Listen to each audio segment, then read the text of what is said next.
பாஜகவின் மேல் உள்ள பயத்தால் மத்திய அரசு கொண்டு வரும் தீர்மானங்களுக்கு அதிமுக பொதுச் செயலாளர் எடப்பாடி பழனிசாமி கண்டனம் தெரிவிப்பதில்லை என அமைச்சர் நேரு குற்றம் சாட்டியுள்ளார். கூடுதல் விவரங்களை தருகிறார் செய்தியாளர் மாணிக்கம். வணக்கம். இது பற்றிய மேலும் விவரங்கள்.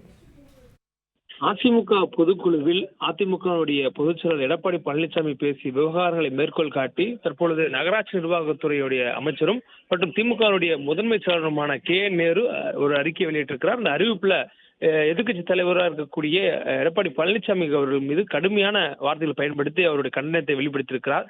தென்னாலியின் பயப்பட்டியலை விட பழனிசாமியின் பயப்பட்டியல் பெரியது என்ற வார்த்தைகளை பயன்படுத்தி அந்த கண்டன அறிக்கையை வெளிப்படுத்தக்கூடிய அவர் பாஜகவுக்கு எதிர்க்கட்சி தலைவர் பழனிசாமி அச்சப்படுவதாகவும் அவர் குறிப்பிட்டிருக்கிறார். குறிப்பாக பாஜகவோடு கள்ள கூட்டணி வைத்திருக்கும் அதிமுக அதனை மணிக்கு ஒரு முறை நிரூபித்துக் கொண்டே இருக்கிறது என்றதையும் குறிப்பிட்டிருக்கிறார். மேலும் அதிமுக பொதுக்குழு நிறைவேற்றப்பட்ட தீர்மானங்கள்ல திமுக அரசுக்கு எதிரான தீர்மானங்கள்ல கண்டனங்கள் என்றும் மோடி அரசுக்கு எதிரான தீர்மானங்கள் வலியுறுத்தல் என்றும் சொல்லி பாஜக மீதான பாசத்தை எதிர்க்கட்சித் தலைவர் வெளிப்படுத்தியிருப்பதாக குற்றம் சாட்டியிருக்கிறார்.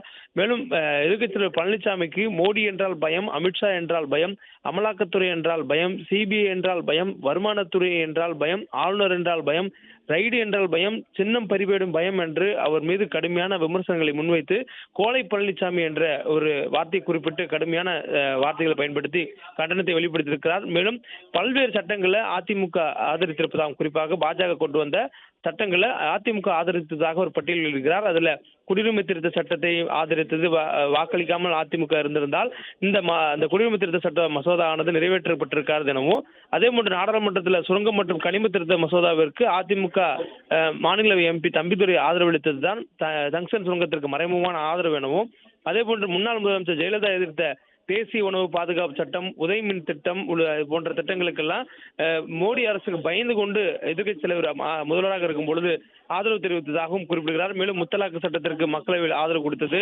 முஸ்லிம்களை அவதூறாக பேசி நீதிபதியை நீக்குவதற்கான தீர்மானத்தை ஆதரித்து கையெழுத்திட மறுத்தது போன்ற பல்வேறு நாடாளுமன்ற நடவடிக்கைகளை மேற்கோள் காட்டி எதிர்க்கட்சி தலைவர் பழனிசாமி அவர்களை கண்டனமாக பேசியிருக்கிறார். மேலும் தான் ஒரு விவசாயி என்றும் சொல்லிக் கொள்ளக்கூடிய எதிர்க்கட்சி தலைவர் மத்திய அரசு கொண்டு வந்திருக்கக்கூடிய 3 வேளாண் சட்டங்களை பலமாக ஆதரித்தது மட்டுமில்லாம மாநிலத்தில் ஆட்சியில் இருக்கும்போது அதை எதிர்த்து கடுமையாக விமர்சித்து பேசியதும் அவர்தான் என்பதையும் அமைச்சர் நேரு அவர்கள் கடுமையான வார்த்தைகள் மூலமாக விமர்சித்திருக்கிறார்.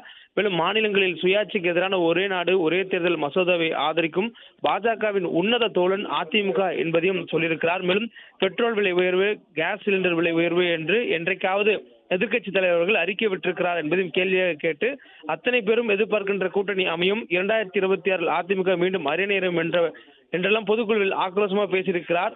கோலைக்கு ஆசை என்ன என்றுதான் கேட்க தோன்றுகிறது என்று இந்த கண்டனத்தோட அறிக்கையை முடிச்சிருக்கிறார். கடுமையான வார்த்தைகளை பயன்படுத்தி எதிர்க்கட்சி தலைவர் மீது ஒரு கோபத்தையும் ஆதங்கத்தையும் வெளிப்படுத்தும் விதமாக கடுமையான வார்த்தைகளை பயன்படுத்தி இந்த கண்டன அறிக்கையை அமைச்சர் நேரு அவர்கள் வெளியிட்டிருக்கிறார். குறிப்பாக அதிமுக பாஜகவுடைய மறைமுக தோழனாகவும் கள்ள கூட்டணி வைத்திருப்பதாகவும் இந்த அறிக்கையில குற்றம் சாட்டியிருக்கிறார்.